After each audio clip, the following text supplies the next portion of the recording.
Now at 5, devastating floods across Vermont. The help from New Hampshire right now in the Green Mountain State. Just take a look at the damage left over here in Ludlow. Railroad tracks suspended over open air. Catastrophic images like this can be seen all over town as the cleanup continues today.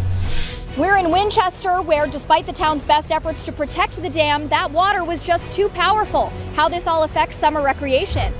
Where I'm standing right now, it's not a lake. It's actually the side parking lot of Ocean State Job Lot. Overnight flooding hitting Newport hard yesterday, and still lots of water left over. A welcome break from the rain right now, but more shower and storm chances are on the way. I'll have that timeline. No one covers New Hampshire like we do. WMUR News 9 at 5 starts right now. And right now, catastrophic flooding across Vermont, leaving roads and buildings destroyed. Make no mistake, the devastation and flooding we're experiencing across Vermont is historic and catastrophic. Floodwaters continue to rise in some places, like our capital city, and have surpassed levels seen during Tropical Storm Irene.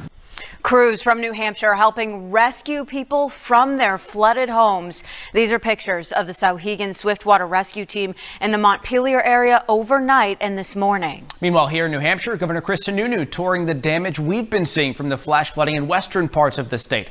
A lot to get to. Good evening. I'm Steve Botari. And I'm Marissa Tansino. Despite the damage here, the situation in Vermont is much worse. A state of emergency is in effect for our neighboring state. Take a look at these railroad tracks hanging in the air after part of the Green Mountain Railroad just washed away. Okay, so we have live team coverage across both states for you tonight. Let's begin with WMUR's Kelly O'Brien, who is live tonight in Ludlow, Vermont, where those tracks were washed out. Kelly. Well, the fire chief here in Ludlow says this is the worst flooding this community has ever seen, even worse than the flooding brought by Irene back in 2011. Road crews working all day long to get this main road, Route 103, back open. The road was covered by a